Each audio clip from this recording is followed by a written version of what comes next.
ইন্ডিয়ার টিভি সত্যিকার অর্থে মানুষের কাছে তামাশা বিক্রি করেন প্রতিদিন। মনে হচ্ছে যে ওই আগেকার ইন্ডিয়ার জি টিভিতে যে নাটকের অপেরা যেগুলো দেখি সেগুলোরই একটা খণ্ডিতাংশ ওদের টিভিতে দেখা যায়। বর্তমান সরকার জনগণের সরকার, একটা রেভলিউশনের সরকার, আর গত সরকার আওয়ামী লীগের সরকারে আপনি যদি পার্থক্য না জানেন তাহলে তো সত্যিকার অর্থে আমি কি বলবো আপনারে, গত 15 বছরে কি পরিমাণ লুট করেছে আপনি দেখেছেন। একটা প্রো আওয়ামী লীগের একটা বিজনেসম্যান একা ইসলামী ব্যাংকের থেকে প্রায় 75,000 কোটি টাকা নিয়ে গেছে। আওয়ামী লীগের এমন কেউ নেই যাকে আপনি দেখবেন একজন কবিতা পাঠ করেন, উনিও শুনেছি যে ফার্মার্স ব্যাংকের থেকে উনি 200-300 কোটি টাকা নিয়ে চলে গেছেন। একটা বড় বড় গ্রুপ যাকে আপনি জিজ্ঞেস করেন সে 50,000 কোটি টাকা নাই, পুরো ব্যাংকিং সিস্টেম কলাপস হওয়ার মুখে। তারা গুম করেছে। গুম কত গুম হয়েছে বাংলাদেশের ইতিহাসে? গুম ছিল 3,500 লোকের মতো গুম হয়েছে, একটা বাচ্চা ছেলে পর্যন্ত গুম হয়েছে।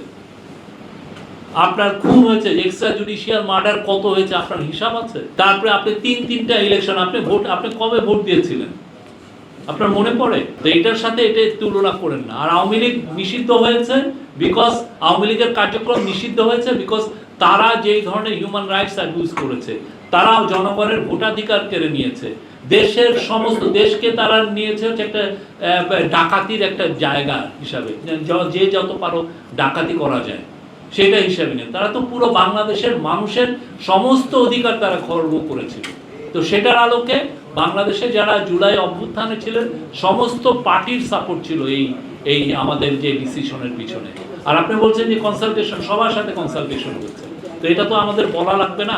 আমরা সবার সাথে কথা বলেছি, যারা জুলাই গণঅভ্যুত্থানে ছিল সবার এখানে সাপোর্ট আছে, এবং আমি মনে পুরো বাংলাদেশের মানুষের সাপোর্ট আছে যে এই ডিসিশন ইন্টারিম গভর্নমেন্ট নিয়েছে। আপনি দেখেছেন কোথাও কোনো প্রোটেস্ট হতে? হ্যাঁ, কোথাও? এটা পুরো ইউনিভার্সাল একটা সাপোর্ট আছে। সবাই জানে যে এদের দ্বারা কারো কোনো ধরনের কোনো হিউম্যান রাইটস ছিল না। আপনি ভোট দিতে পারেন নাই, আপনি একটু কথা বলতে গিয়েছেন, আপনাকে গুম করে ফেলেছে।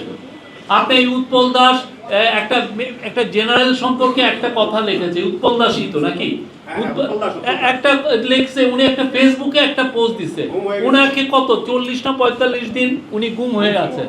এবং গুম কোথায় আপনারা দেখেছেন? আয়নাঘরগুলো দেখেছেন?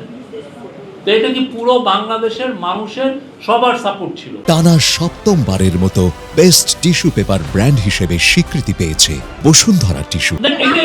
এটা তো একটা ম্যাচুরিটির বিষয় আছে, এটা আস্তে আস্তে আবার আপনি 9 মাসে আমাদের তরফ থেকে তো আমরা দেখেছি, তাদের আচরণটাও দেখেছি।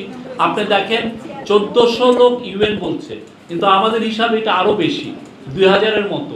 তো 2000 লোক মারা গেছে, তাদের মধ্যে কোনো অনুশোচনা আছে? তাদের মধ্যে কোনো ধরনের কোনো কি যেন রিগ্রেট আছে? কেউ বলছেন যে না সরি এই ঘটনাটা ঘটেছে, আমি এটার না। অথচ ইউএনের রিপোর্টে দেখেন স্পষ্টভাবে বলা আছে হাসিনা কি কাজটা করেছে, স্পষ্টভাবে বলা আছে যে কি রোল ছিল, আওয়ামী লীগের লোকরা কি করেছে, হাসিনা কি করেছে, স্পষ্টভাবে বলেছে। এটা শুধু তো না, এর আগে তো গুম হয়েছে, খুন হয়েছে। তো এর ফলে কি জনগণ দেখতে চেয়েছিল যে আওয়ামী লীগের মধ্যে অনুশোচনা, তাদের মিনিমাম অনুশোচনা। এবং যারা এই আন্দোলন করছে, আমরা যারা ইন্টারিম গভর্নমেন্টে আছি, সবাইকে তারা বলছে জঙ্গি। আপনি কেন জঙ্গি বলছেন? যাতে আপনি আমাকে আবার ক্রস ফায়ারে দিতে পারেন। আপনার এটা তো আপনার ইচ্ছা, ঠিক না? আপনি একজনকে জঙ্গি বলার মানে কি? এবং কি সব অনলাইনে কি ধরনের ভয়াবহ মিথ্যার কথা তারা বলে। তো বাংলাদেশের মানুষ তো এগুলো মানবে না। এবং এই জন্য দেখেন পুরো বাংলাদেশে একটা স্বস্তির নিঃশ্বাস ফেলেছে এই আওয়ামী লীগের কার্যক্রম নিষিদ্ধ হতে। কোথাও কোনো আপনি দেখেছেন? পুরো বাংলাদেশের মানুষ স্বস্তির নিঃশ্বাস ফেলে। প্রতিদিন কত ধরনের কথা বলে, কত মিথ্যা কথা বলে আমাদেরকে নিয়ে। আমরা কাউকে বলছি যে আপনি এই কথা বলতে পারবেন না। আপনি দেখেন না ইউটিউবে তো অনেকে তো ইউটিউবিং করে, ওইটাও তো একটা সাম সর্ট অফ জার্নালিজম, ঠিক না? আমরা কাউকে কি মুখ বন্ধ করে দিচ্ছি?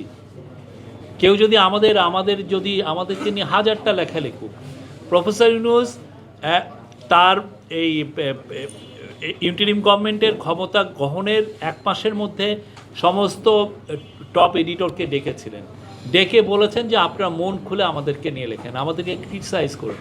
আপনি ক্রিটিসাইজ করলে তো আমার চোখের পর্দা খুলে যায়, আমি দেখতে পাই আমার ফেলুরগুলো কোথায়, আমরা তখন আমার সেই অনুযায়ী রেকটিফাই করতে পারি। আপনারা সবাইকে অনুরোধ, আপনারা আমাদের যদি ফেলুর পান লেখেন, কিন্তু মিথ্যা কথা লিখেন না। হ্যাঁ, আপনি আমার যে দেখতেছেন যে না আমি অন্যায় করেছি, আপনি লেখেন, ইউ আর মোস্ট ওয়েলকাম। কিন্তু আমরা চাই, এবং এর ফলে যেটা আমরা চাই যে বাংলাদেশে মিডিয়া ফ্রিডমটা যাতে ইনস্টিটিউশনাল হয়, সবাই যেন কথা বলাটা শিখে, এই কনস্ট্রাকটিভ ক্রিটিসিজম তারা যেন করতে পারে। কিন্তু যেটা হচ্ছে সেটা হচ্ছে যে আপনার ইউটিউবে আপনি দেখেন যেই ধরনের জিনিস দেখি প্রতিদিন সকালে উঠে, তো মনে হচ্ছে সকালে একজন, এবং এর নিজেদের সকালে একজন দেখি একটা কথা বলেন, উনি আবার রাত্রে আবার চেঞ্জ করে ফেলেন, বিকজ সে তো ভালো জার্নালিজম করে তো এটা করেন না। বাট সবাইকে ইনভাইট করি আমরা, আমাদেরকে নিয়ে লেখেন, আমাদের যদি ক্রিটিসাইজের জায়গা পান ক্রিটিসাইজ করেন, ইউ আর মোস্ট ওয়েলকাম। আপনাকে আপনার মিডিয়া হাউসকে বন্ধ করা হবে না, আপনার মুখকে বন্ধ করা হবে, এবং এই যে মুখ যাতে বন্ধ না হয় সেই জন্যই দেখেন আমরা ডিজিটাল বা সাইবার সিকিউরিটি অ্যাক্টটাকে আমরা স্ক্র্যাপ করে নতুন একটা অ্যাক্ট এনেছি, এবং এটার যে 9টা যেগুলো নিবর্তনমূলক ধারা ছিল সবগুলোকে বাদ দেওয়া হয়েছে। হ্যাঁ, যেগুলো স্পিচ রিলেটেড, আপনার কথা বা আপনি অনলাইনে যেই কথাগুলো লিখবেন সেই রিলেটেড যে অফেন্স, সবগুলোকে মানে আগে ক্রিমিনালাইজ ছিল সেগুলোকে বাদ দেওয়া হয়েছে। আপনি ইউ ক্যান রাইট এনিথিং, সত্যটা লেখেন এটা, আর লেজি জার্নালিজম করেন না, জেনে লেখেন, অনেস্ট।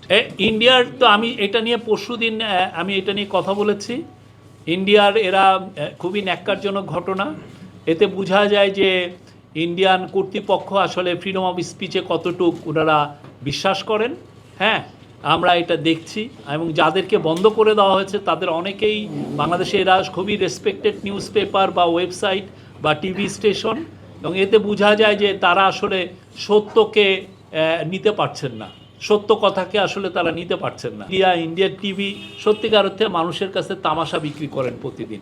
মনে হচ্ছে যে ওই আগেকার ইন্ডিয়ার জি টিভিতে যে নাটকের অপেরা যেগুলো দেখি সেগুলোরই একটা খণ্ডিতাংশ ওদের টিভিতে দেখা যায়। তো আমাদের রিডাররা, আমাদের ভিউয়াররা তো এটা নিচ্ছেন না, তো আমরা এটা নিয়ে ওরিড না। বাট ওরা যেই কাজটা করেছেন খুবই ন্যাক্কারজনক কাজ।